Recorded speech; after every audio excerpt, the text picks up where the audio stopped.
Hello, I'm DragonGinger. I'm DragonyBrony. This is Dragons of Fanfic. Tonight we're talking about Finding Home by Cirrus Sky. So, this is an interesting one. We don't normally do too many Equestria Girls fanfics, but I think this might actually be our first one. It might be.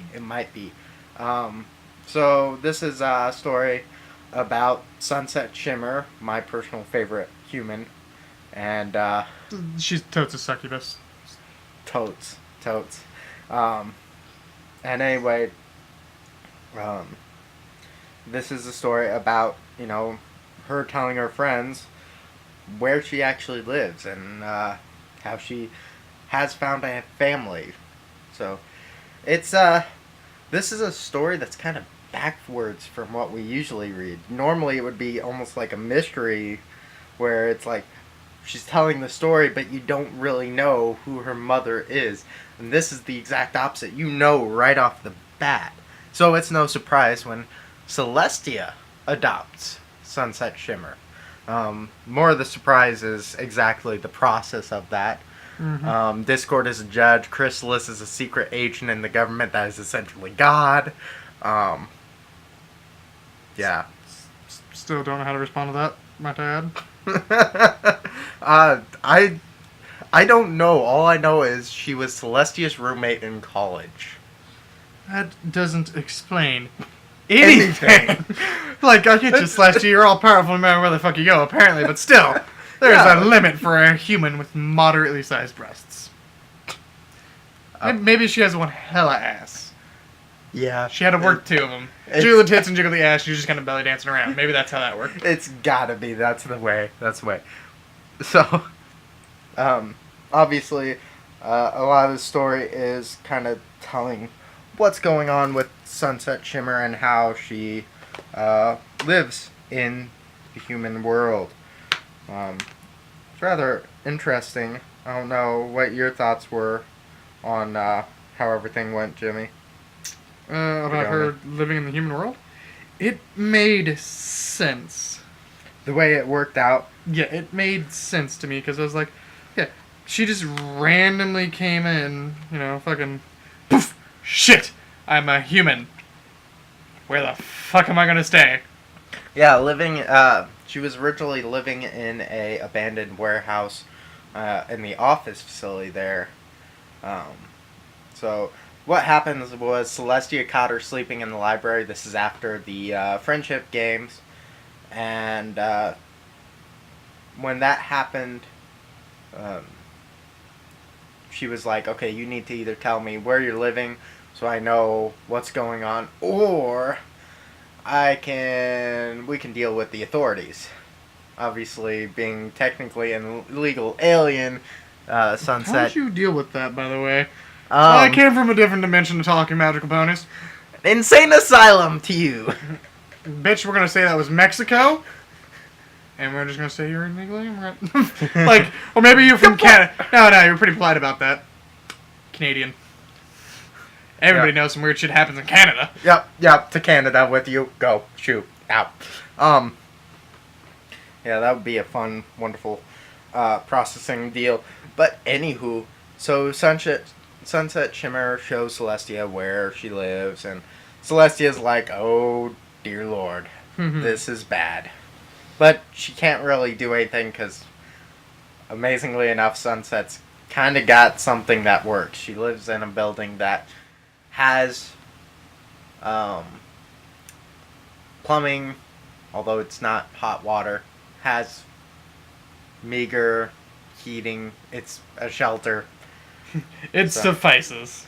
So, but Celestia starts making plans, and Luna eventually joins in to adopt her.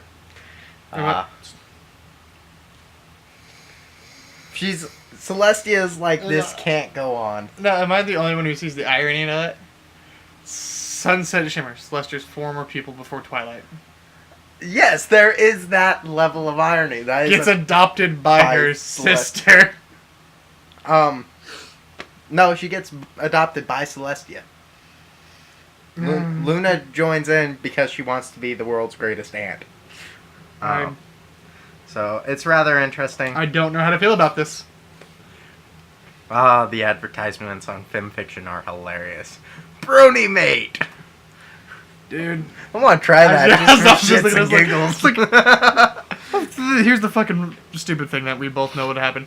Dude, let's just do this for shits and giggles. Oh, no, actually, she looks kind of cute. Oh, fuck, she has a great personality. Oh, damn! I like this girl. Oh, damn! Oh, damn, I apparently just got a date. Shit, what That's happened? gonna work. 6 months later, should've wore a condom, honestly, is what I gotta say to this. But, Only you would say that because I actually have brains, so I do. But anyway, eventually, you know what? I'm not going to recite the whole story. I don't think that's fair. yeah, I'll definitely be ruining the story. So, yeah, especially since this is kind of one of those backward stories where you're you're being told what's going on by the character at a later date about what previously happened. So it's really interesting, suffice to say. There's some interesting points. Like I said, Chrysalis's god thing. You know, like, I don't even know. It's weird. So, it's also a bit of a closure for Sunset about leaving Equestria, which I find is nice because of course in the movies it's for kids. It can't be too serious all the time. I never did see the third movie. What the fuck happened in that one? Magical plants, world magic ripping holes into stuff. Yeah. Scientist Twilight trying to use magic. Okay, well, see, there's two issues right there. Twilight, magic, scientist. No. She doesn't even recognize it as magic. She recognizes it as an unknown energy source. It's not an energy source. That seems to stem from fondness of one person to another. No, it stems from these 6 girls. I'm not surprised. So.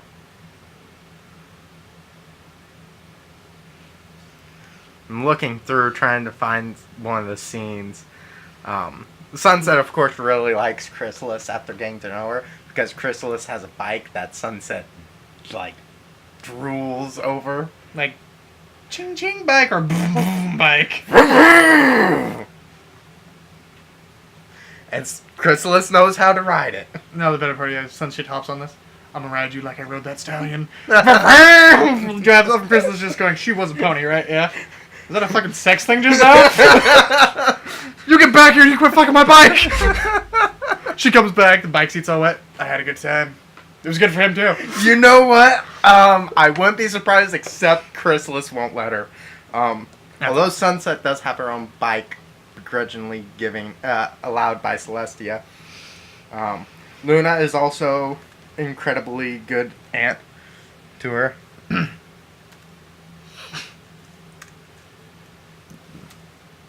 Sorry, we're Messing around. Multitasking. Yeah, messing around on stuff. But, yeah. Oh, and Discord is a judge. You know, it seems fair enough for me. Chaos is fair to everybody. Yes. But he's just like, he's chaotic lawful. Chaotic good. He's lawful and chaotic and good. It's going... There's the no. I'm so used to that delete not being there. Sorry, typing. Anyways. Fucking Mac keyboard there too. Mac keyboard, teeny keyboard. Bluetooth, trying to type on a phone. Oh yeah, that's how we roll. Don't judge. That's how we roll. It's off track. Yes. So, this is one of those stories, I picked it up just because Sunset Shimmer, I really like her. And, yeah. Also, cute, adorable fluff between, Celestia and Sunset and family fluff. That's kind of like my weakness, I guess you could say. That's definitely true. But I enjoyed it.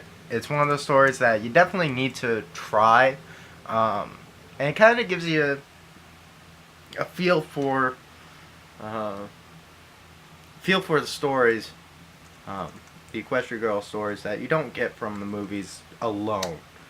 I like to point out the bronies. We shouldn't be allowed to do fan fiction. To be fair, the bronies in general, because we always take it to the next level. It doesn't matter what kind of story it is.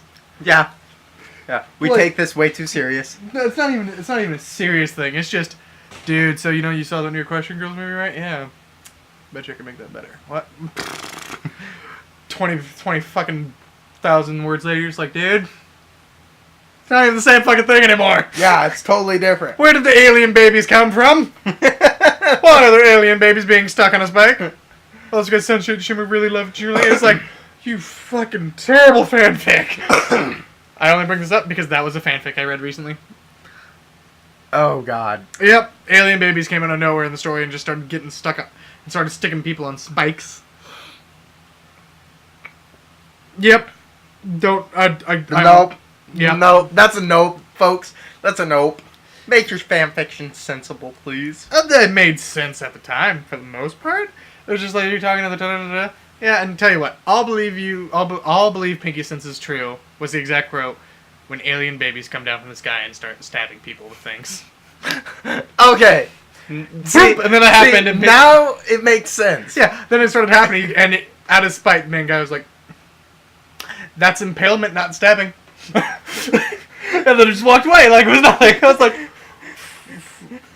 he has a point. He said started stabbing people, and that's technically just a single stab. Can't call that as a stabbing. But that's just more of a technicality. So, I enjoy this story. Going back to Finding Home, I enjoy this story. Don't know how other people feel. It's probably not the most popular. It's a slice of life story, which, yeah, they're good, but they don't hold as much weight as some stories. Well, that's because they're just one of those things where you're just like, I'm bored. See here, slice of life. That's when you're like, yeah. It's a great, if you're just bored and you need a few hours to read. It's a fun time passer. Yeah.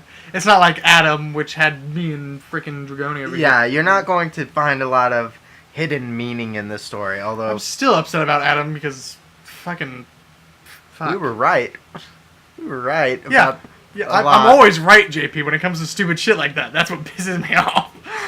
So, alright, I think that's really all we can say about this one, unless you got something more to add.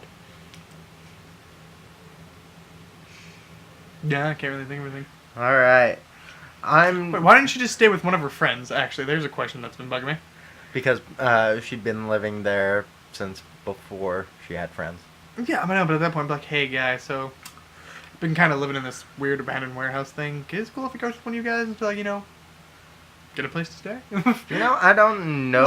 Like as smart as Sunset is, you figure... Sunset. As smart as she is, you figure she'd be like, hey, Rainbow, can I sleep in your box? Yeah. Go to Fluttershy, you got a spare box for puppies I could use? Yep. I'll sleep in a drawer. Why the fuck not? So, but I'm DragonGinger. I'm DragonyBrony. This has been Dragons of Fanfic. We will catch you next week.